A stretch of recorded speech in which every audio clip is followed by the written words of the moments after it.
Mu yandi magambo dutekereze umubibyi iyo abibye imbuto, yasohoye imbuto ayibibye mu butaka, mu maso yacu tuba tubonye iriya mbuto ipfuye.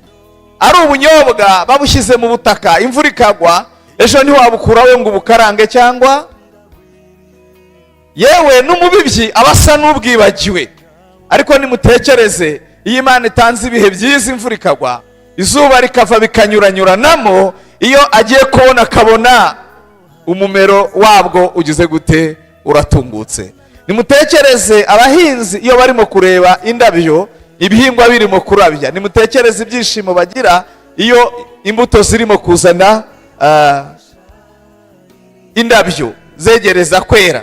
Nimutekereze iyo arimo kurunda imiba, ntago ashobora kwibuka imbuto nkeya yagize gute, yashyize mu butaka. Kandi rimwe na rimwe ababibyi bajya babiba imbuto, rimwe na rimwe ntacyo kurya bagize gute, basize mu rugo, ariko baba barindiriye umusaruro. Ku Mana niko Solange agaragara, mu maso yacu arasa n'ugiye, kuko ku bantu uyu munsi turatandukanye, urupfu rucecekesheje umubiri we, ariko ku Mana, haleluya, ku Mana imbuto nziza, imirimo yakoze yabivuze. Elize nawe yavuze ijambo ry'Imana, niyo mpamvu ngiye guceceka, kuko numvise ko ijambo ry'Imana riri muri mwebwe. Yohana abye genda samura tsinze, icyo ngukundiye uri umuntu mugabo, urugendo rwiza kandi urugendo ruhire. Ijambo ry'Imana banze mbakomeze, kuko ibihe turimo yo kubura umuvandimwe abajya inama Solange ni ibihe bivunnye umutima rwose, ni ibihe bivunnye umutima byumva no ntago byoroshye, ariko mukomere. Uranyemerera dusome ijambo ry'Imana usanga mu butumwa bwiza bwa Yesu Kristo bwanditswe na Matayo, igice cya 22, umurongo wa 31 n'uwa 32. Bibuze kuza gusoma irindi jambo ry'Imana dusanga mu rwandiko rwa mbere Pawulo yandikiye Abatesalonike, igice cya 4, umurongo wa 13 kugera ku wa 18. Mubinyemereye rero twasoma aho hambere navuze mu butumwa bwiza bwa Yesu Kristo bwanditswe na Matayo, igice cya 22, umurongo wa 31 n'uwa 32.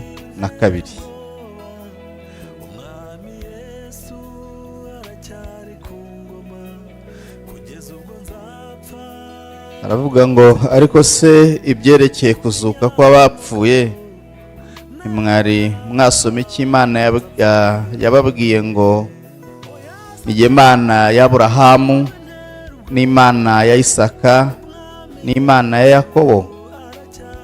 Imana si Imana y'abapfuye, ahubwo ni iy'abazima.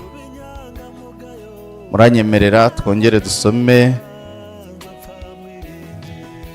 magambo nabarangiye mu rwandiko rwa mbere Pawulo yandikiye Abatesalonike, igice cya 4, umurongo wa 13 kugera ku wa 18. Aravuga ngo, ariko bene data, ntidushaka ko mutamenya iby'abasinziriye, mutababara nk'abadafite ibyiringiro. Ubwo twemeye yuko Yesu yapfuye akazuka, aba ariko twizera yuko Imana izazanana na Yesu abasinziriye muri we.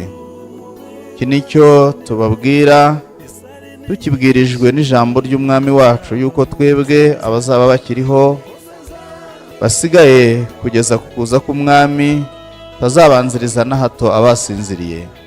Kuko Umwami ubwe azaza amanutse ava mu ijuru, aranguruye ijwi rirenga, hamwe n'ijwi ry'abamarayika n'ijwi rya marayika ukomeye n'impanda y'Imana.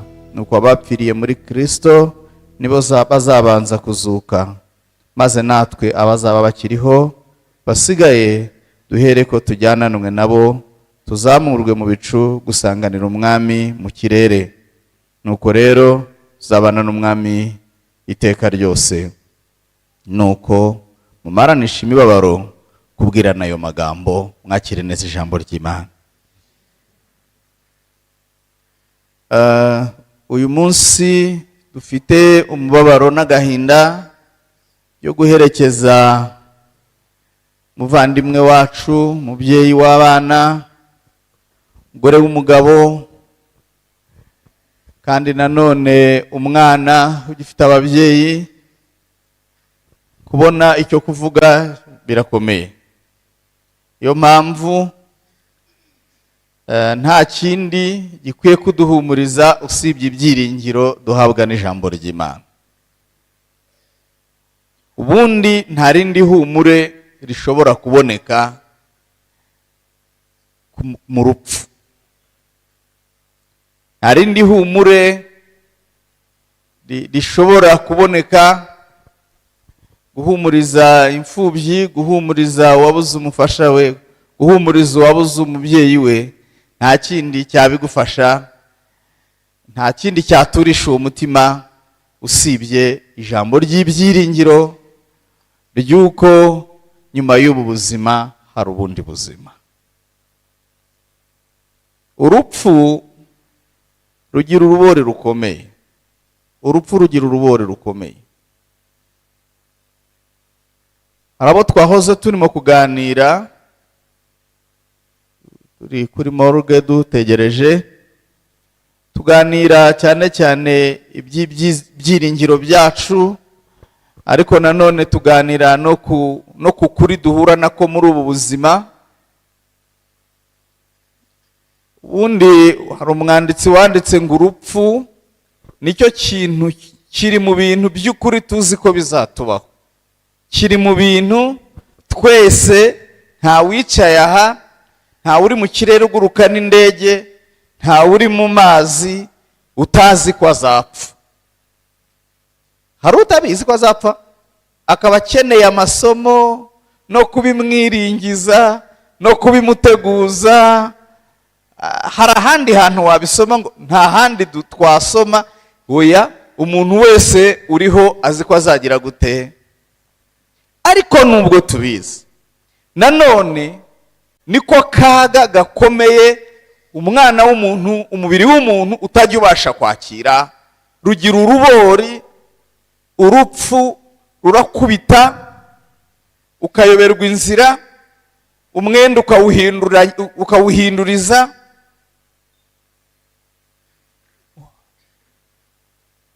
Umunsi umwe nari umuyobozi w'ikigo cy'ishuri, umwana wigaga ataha, yigaga ngira nko mu mwaka wa 3 segonderi. Ageze mu rugo arakina, afata telefone ye, aravuga ati reka ndebe ukuntu abantu baba bameze napfuye. Afata ifoto ye nziza, arayidesigninga kubitaho za RIP, yoherereza abantu, yohererezamo n'abarimu yari afitiye nimero za telefone, ati binego yapfuye, ati ubu ni mukuru we urimo kubibabwira, kandi gushyingura n'ejo. Ndashaka kubabwira uburyo urupfu rugira urubori rubi. Babitubwiye dufite inomero z'ababyeyi, nta rezonoma, mpita ntangaza konje, mpita mpamagara ku karere mu b'uburezi, ntitwapfushije umwana witwa gutya na gutya, wigaga aha n'aha, byose nta rezonoma. Mpita mpanga bajya gushyingura, amamodoka, abarimu. Hanyuma igihe kigeze, avuga tutari ko muhamagare ya nimero ya mukuru we iguma kubavugisha, turashyingura he ko turimo kujya gushyingura tutibutse kubazaho aho dushyingura. Haba haguhukiye umwana, atari ko ngewe turaturanye ariko ntabyo namenye, niga ntabyo namenye, ariko reka mbahe nomero z'umubyeyi. Umwana arayiduhaye. Duhamagaye umubyeyi tuti twashakaga kuza gushyingura, ariko se murashyingura ndetse? Tuti binego se ntiyapfuye. Ati bivuna muheto, uyu niyiri wahani hanze no kujya ku ishuri. Atuvangavanga atyo kongera kugira ngo nze gusubiza inkuru mu nzego z'uburezi ko ntapfushije umunyeshuri, byambereye ikibazo. Ariko aha ndimo ndagira ngo mbibabwirire uburemere bw'iki, bw'urupfu. Rero ni ibihe bikomeye tudakwiye gufata nk'ibihe byoroshye. Uku gutabara kwacu ngo kube gutabara gusa ko kuza, kube gutabara ariko kutubwira ngo uyu muryango turawutabara guhera rya, turagomba kugukomeza ibihe byose. Ibihe byose ntimwongere kumva ko aba bana barimo kubaho mu buzima bari basanzwe babaho. Niba mwabanaga kabiri mubane kane, ntimwumve ko metereriza ari mu buzima asanzwe, mugomba kubana nawe mu buzima nk'ubwo musanzwe mubana nabwo, mubane nawe mukubye inshuro nyinshi, kubera yuko urupfu ni kimwe mu byago bikomeye duhura nabyo, kandi umubiri n'umutima w'umwana w'umuntu bidashobora kwakira. Amagambo y'Imana yatubwiye iki? Nubwo mubabanira, ariko mubabanire mu buryo bw'ijambo ry'Imana. Hano mu butumwa bwiza bwa Yesu Kristo bwanditswe na Matayo twasomye, Yesu yari arimo gusimbuka imitego y'abasadukayo batemeraga ibyo kuzuka. Bamutega imitego mu byo bamuvugishaga, ariko ababwira iki? Arababwira ngo ibyanditswe byera bibabwira iki? Imana muri cya gihuru cyaka umuriro yavuganye ngo iki na Mose? Ntiyamubwiye ngo ndi Imana ya Aburahamu, ndi Imana ya Isaka, ndi Imana ya Yakobo. Arababwira ngo bityo rero Imana ni y'abazima, Imana si y'abapfuye. Hirya nanone uko Mariko yabyanditse, we yongeyeho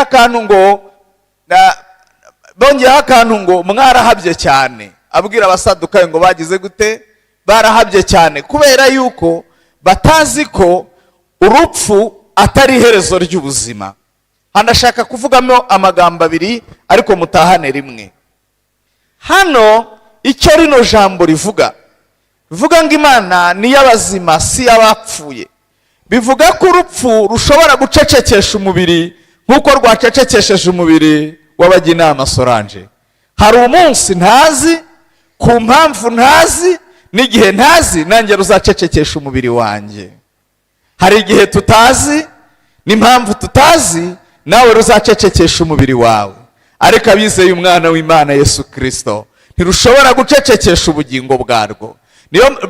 Niyo mpamvu Imana ibonekera Mose mu binyejana byari bishize byinshi, yaje imwibutsa ko ari Imana ya se, ko ari Imana ya Aburahamu n'Imana ya Yakobo. Mu yandi magambo, dutekereze umubibyi iyo abibye imbuto, yasohoye imbuto ayibibye mu butaka, mu maso yacu tuba tubonye iriya mbuto ipfuye. Ari ubunyobwa babushyize mu butaka, imvura ikagwa, ejo ntiwabukuraho ngo ubukarange, cyangwa yewe n'umubibyi aba asa n'ubwibagiwe. Ariko nimutekereze iyo Imana itanze ibihe byiza, imvura ikagwa, izuba rikava bikanyuranyuranamo, iyo agiye kubona akabona umumero wabwo ugize gute? Uratungutse. Nimutekereze abahinzi iyo barimo kureba indabyo, ibihingwa birimo kurabya, nimutekereze ibyishimo bagira iyo imbuto zirimo kuzana indabyo zegereza kwera. Nimutekereze iyo arimo kurunda imiba, ntago ashobora kwibuka imbuto nkeya yagize gute? Yashyize mu butaka. Kandi rimwe na rimwe ababibyi bajya babiba imbuto, rimwe na rimwe ntacyo kurya bagize gute? Basize mu rugo, ariko baba barindiriye umusaruro. Ku Mana niko Solange agaragara. Mu maso yacu arasa n'ugiye, kuko ku bantu uyu munsi turatandukanye, urupfu rucecekesheje umubiri we. Ariko ku Mana, haleluya, ku Mana imbuto nziza, imirimo yakoze yabivuze. Elize nawe yavuze ijambo ry'Imana, niyo mpamvu ngiye guceceka, kuko numvise ko ijambo ry'Imana riri muri mwebwe. Yohana abyerekwa ngo yumva ijwi rivuga ngo hahirwa, andika wandike ngo bivuge ngo abibihe babisome, bazabibwire n'ab'ikindi gihe ko hahirwa abantu bapfa bapfira mu mwami wabo. Hanyuma ngo yumva niba ari agakorasi simbizi, yumva ngo ye umwuka nawe mwuka nawe yumva ngo aravuze ngo ngo baruhuke imiruho n'imihate yabo. Urupfu rero rushobora gucecekesha umubiri, ariko urupfu ntabwo ari iherezo ry'abantu bizeye umwami wacu Yesu Kristo. Niyo mpamvu Pawulo yandikira Abatesalonike yabahumurije arababwira ngo nimubabara. Bibiliya ntabwo itubuza kurira, Bibiliya kutwemerera kurira. Umwami wacu Yesu Kristo aririra kumva ya Lazaro, ni ukutwereka ko abana natwe mu mibabaro yose, abana natwe muri no mibabaro. Arabizi ko tubabara kandi ajya aduha n'ibiduhumuriza. Muhumure, turababaye, ariko nyuma ya hano nizeye Imana Data wa twese ko izatanga ihumure muri uyu muryango, ko yavuze ngo n'Imana ya Aburahamu ishobora kutazabibabwira mu ijwi mwumva, ariko Imana izi gusigara mu nshingano. Nshuti zanjye, ishobora kuzagiza mu isura y'inshingano kavuga ngo ndi Imana ya Solange abajya inama, kandi ari imbere yanjye. Nk'uko mbona Aburahamu na Isaka na Yakobo, niko Imana irimo kureba abajya inama Solange. Muhumure, asize imfubyi, asize umugabo, ariko ni muhumure, ni Imana ya Aburahamu na Isaka na Yakobo, ariko ni n'Imana ya Solange. Ibane namwe, kandi nzi ko izi gukora ibiruta cyane ibyo twibwira n'ibyo dutekereza. Ibana natwe mu mibabaro yacu, muhumurizanye kubwirana aya magambo. Ntimubabare nk'abadafite ibyiringiro. Ubwo yazutse, kandi ku murongo wa 15 wa kiriya gice cya 4 cy'Abatesalonike harimo avantage cyane Imana yahaye abatubanjirije. Iravuga ngo abazaba bakiriho, ndababwira ko abazaba bacyambaye umubiri batazaba banziriza na gatoya abazaba barasinziriye mu mwami wacu. Dukomere kandi twiringiriye Imana itwara imibiri, ariko kandi izazurana bizeye nk'uko yazuye umwana wa Yesu Kristo. Kandi ubwo ari Imana bariho mu Mana, abizeye Kristo Yesu ntago bazapfa iteka ryose. Bariho, Imana iramujyanye nk'uko umubibyi areba za mbuto zizamuka kandi akanezezwa nazo. Niko Imana itunezererwa iyo tuva muri uyu mubiri tujya mu bugingo, tuyisanga ngo tubane na iteka ryose. Duhamagare Reverend Profeseri asengera umuryango nk'uko babiranze. Murakoze.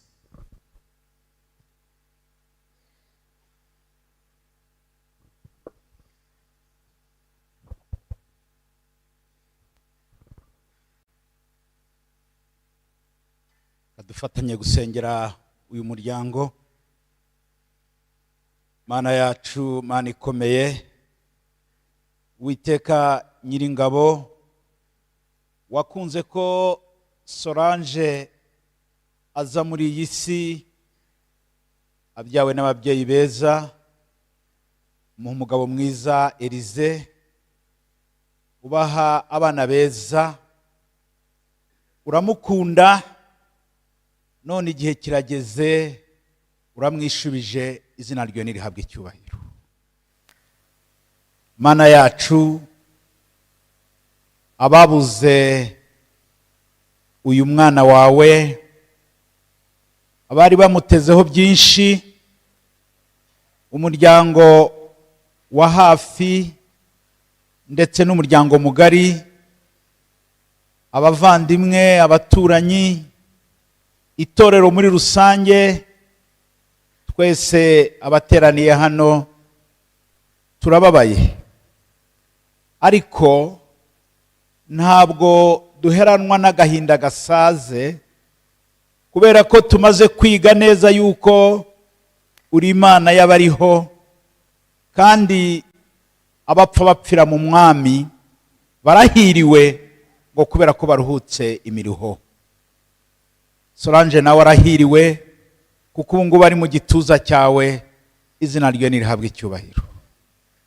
Ahasigaye rero, komeza uyu muryango, komeza Elize n'abana, kuko ugiye kuziba icyuho Solange asize mu muryango, kandi twarakubonye ubikora mu mateka yacu.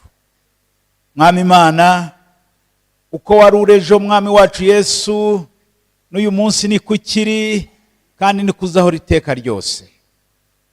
Uko watabaye mu mateka n'uyu munsi ni kutabara kandi kuzahora utabara. Ngaho rero fata mu biganza byawe abana bawe bwose, uhumurize Elize, uhumurize abana, uhumurize umuryango. Ushimye mwami Yesu, turagushimye mwungeri mwiza, turagushimye kubw'uyu munsi wateguye kera ukaba ushimye ko uzura uyu munsi. Tugushimiye ko byose nk'uko tukimara kumva iyi nkuru wadushoboje kuza tugaherekeza umuvandimwe Solange kugeza uyu munsi. Ushimirwe byose wakoze kugeza kuri uyu munota, kandi twizeye ko dukomeza kugira imbaraga zo gukomeza gukora n'ibindi, kuko amaboko yawe ari yadushoreye kandi ari yadushoboza. Reka icyubahiro cyawe muri iyi gahunda yo gusezera bwa nyuma kuba batabashije kuba bari mu rugo, kandi na gahunda yindi iza gukomeza dushoboze kubikora uko bikwiye, kuza gushyika ku musozo. Turasaba umwuka wera ko bari udushoboza kandi aduha imbaraga dukomeze, kandi twizera ko ku iherezo rya byose hariho umuzuko. Reka tugushimire nk'uko ukwiriye gushimwa, ko umuteguro wawe wose ari mwiza, nubwo bidutungura tukananirwa kubyakira, ariko mu isi niko biba. Tugushimiye ko Elize umukomeje, ndetse natwe ukomeje kudufata tukamuhagarara iruhande. Turasaba kugira ngo umwuka w'Imana akomeze adushyigikire, adushoboze gukora n'ibindi byose. Tubisabye mu butatu bwera, Imana Data n'Umwana n'Umwuka wera. Amen. Haleluya.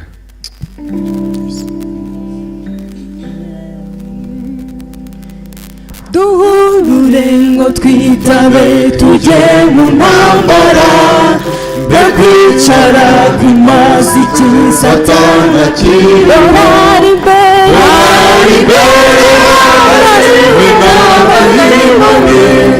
twirebere umucunguzi ko yamunesheje. Kwizera Kristo, kwizera Kristo niko kudushoboza kunesha iby'isi. Kwizera Kristo, kwizera Kristo niko kudushoboza kunesha iby'isi. Bahawe inkota ikomeye n'ijambo ry'Imana, yanesheje mu bihe byawe. Ingabo yitwa kwizera yarabakijije, natwe nihindukigira twiringiye Yesu. Kwizera Kristo niko kudushoboza kunesha iby'isi. Kwizera Kristo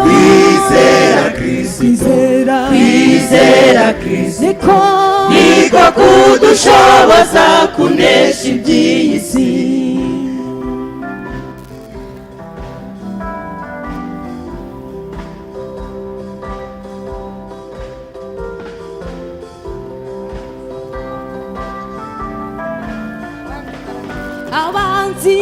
Abanzi baragwiriye barwanya Uwiteka, tuzabanesha twambaye intwaro ze zose, ingofero y'agakiza, inkweto z'ukuri, inkweto z'amahoro ye ziradukomeza.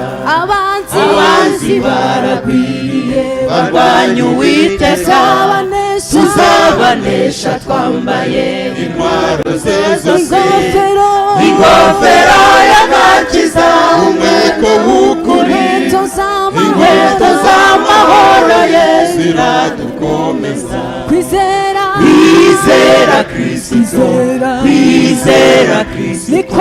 niko kudushoboza kunesha iby'isi. Kwizera Kristo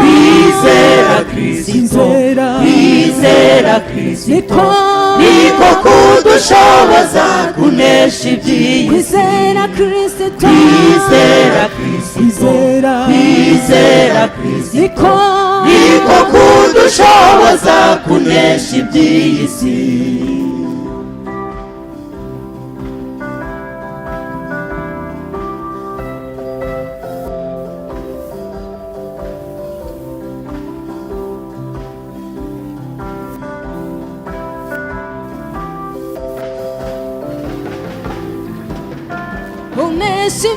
unesha ibyaha azambikwa umwambaro wera, Yesu azavuga izina rye ku mana mu ijuru.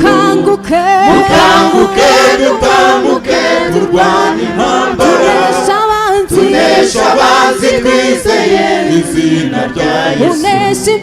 Unesha ibyaha azambikwa umwambaro wera, Yesu azavuga izina rye ku mana mu ijuru.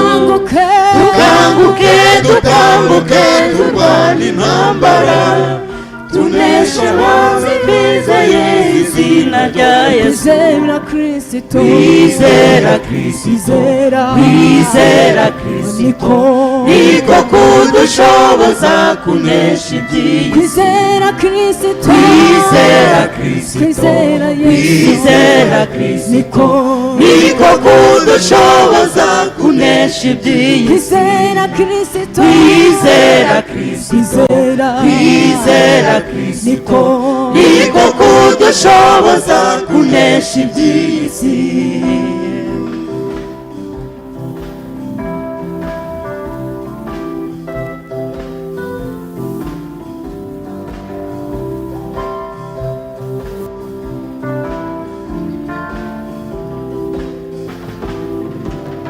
twahawe inkota ikomeye n'ijambo ry'Imana, niyo yaneshereje abe mu bihe bya mbere. Ingabo yitwa kwizera yaradukingiye, natwe niyo dukingira twiringiye. Kwizera Kristo niko kudushoboza kunesha iby'iyi si. Kwizera Kristo niko kudushoboza kunesha iby'iyi si. Abanzi baragwiriye barwanya Uwiteka, tuzabanesha twambaye intwaro ze zose. Ingofero y'agakiza, umweko w'ukuri, inkweto z'amahoro ye biradukomeza. Kwizera Kristo niko kudushoboza kunesha iby'iyi si.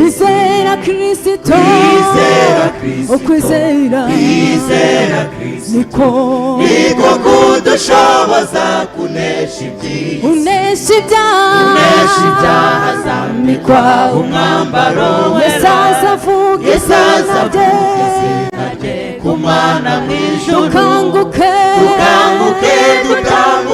turwane intambara, tunesha abanzi twizeye izina rya Yesu. Unesha ibyaha azambikwa umwambaro wera, Yesu azavuga izina rye ku mana mu ijuru. Dukanguke turwane intambara, tunesha abanzi twizeye izina rya Yesu. Kwizera Kristo niko kudushoboza kunesha iby'iyi si. Kwizera Yesu, kwizera Kristo niko kudushoboza kunesha iby'iyi si. Kwizera Kristo niko kudushoboza kunesha iby'iyi si.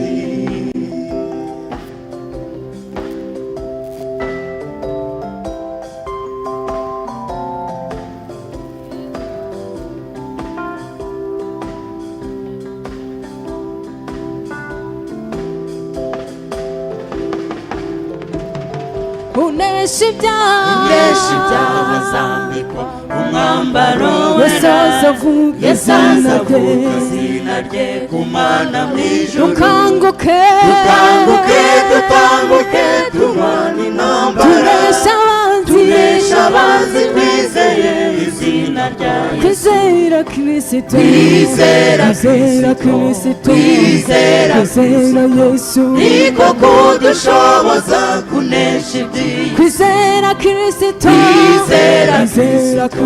Kwizera Kristo niko kudushoboza kunesha iby'isi kwizera Kristo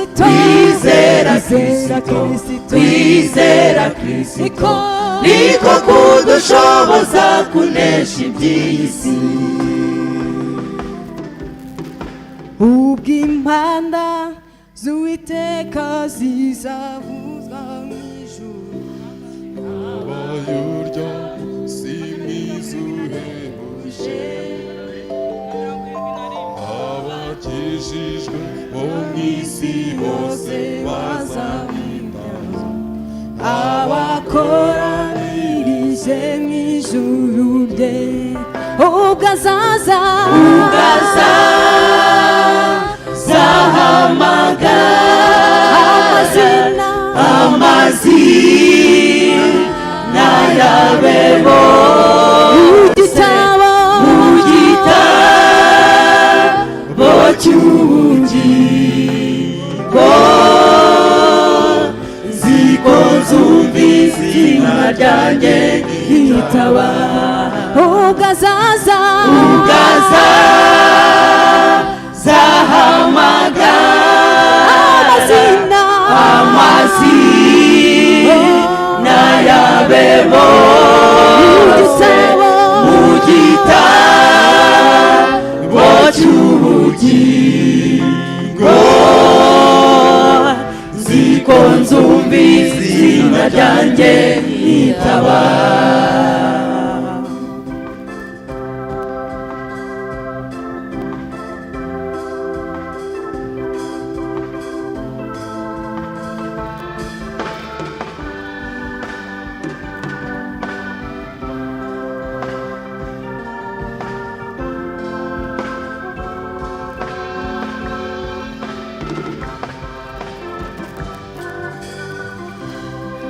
uwo munsi hazazurwa abapfuye bave mu bituro nk'umucunguzi bazahurira mw'ijuru n'abazaba mpari nanjye sinzaburayo uwo munsi hazazurwa abapfiriye bave mu bituro nk'umucunguzi bazahurira mw'ijuru n'abazaba mpari nanjye sinzaburayo ubwo azaza zahamagara amazina y'abebo mu gitabo cy'ubugingo ziko nzumva izina ryanjye yitaba ubwo azaza zahamagara amazina y'abebo mu gitabo cy'ubugingo ziko nzumva izina ryanjye yitaba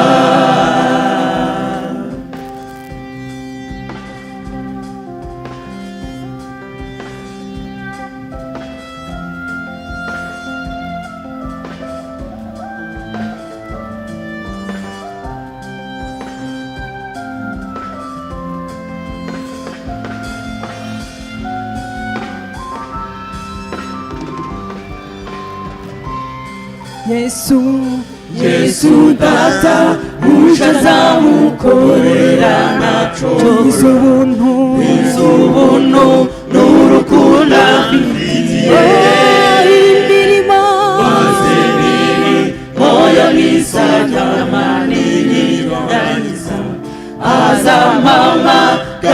ngeze n'ijuru.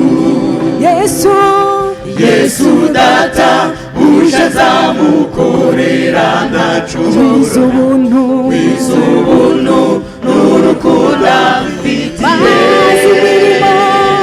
maze imirimo yo kwisaga ninyirangiza, azampamagara ngeze mw'ijuru.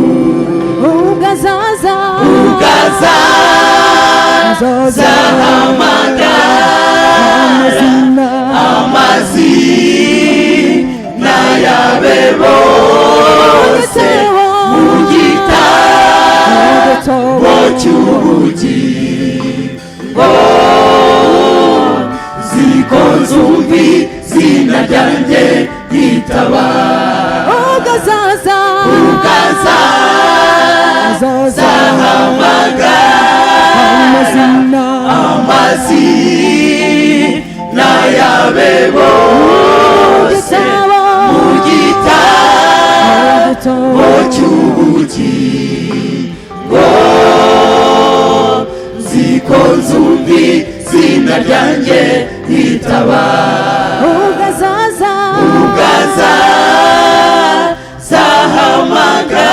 Ugazahamagara amazina yabe bose mu gitabo cy'ubugingo, ziko nzumva izina ryanjye ryitaba. Uwo munsi hazazurwa abapfiriye bave mu bituro mu mucyo, aho bazahurira n'ijuru n'abazababara, nzabamari nanjye sinzaburayo.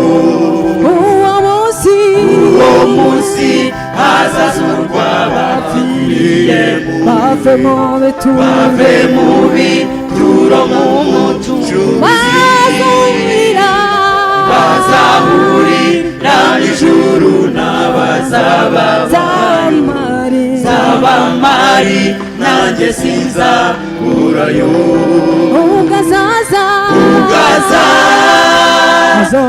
Ugazahamagara amazina yabe bose mu gitabo cy'ubugingo, ziko nzumva izina ryanjye ryitaba. Ugazahamagara amazina, ziko nzumva izina ryanjye ryitaba.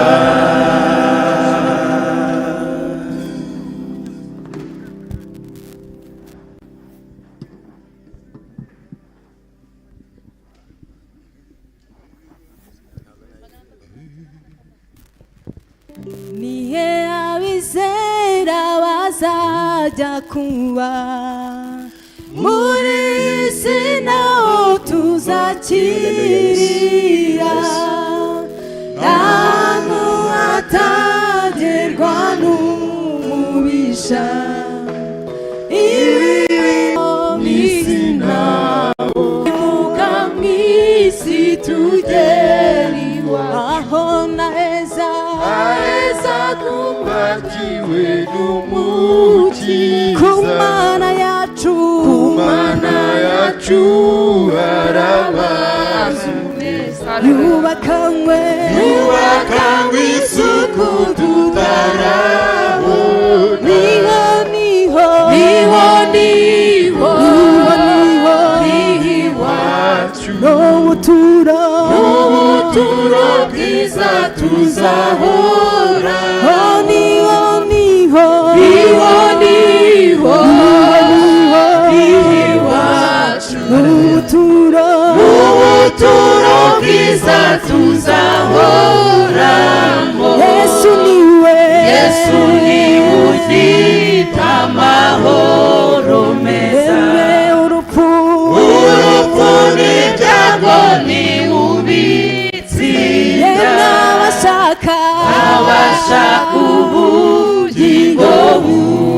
nimumwizigire nimumwizigira zabarengera muze mwese muze mwese dushengere mw'ijuru ijuru tuzimana n'umukiza muze mwese dushengere yo mw'ijuru ijuru tuzimana n'umukiza Yesu niwe ufite amahoro meza yemwe urupfu n'ibyago ntibubitsinda abashaka ubugingo budashira nimumwizigira zabarengera muze mwese dushengere ijuru tuzimana n'umukiza muze mwese dushengere ijuru tuzimana n'umukiza muze mwese dushengere ijuru tuzimana n'umukiza hazabaho kuramya no guhimbaza Imana gusa ubwo nibwo tuzaba turirimba izaba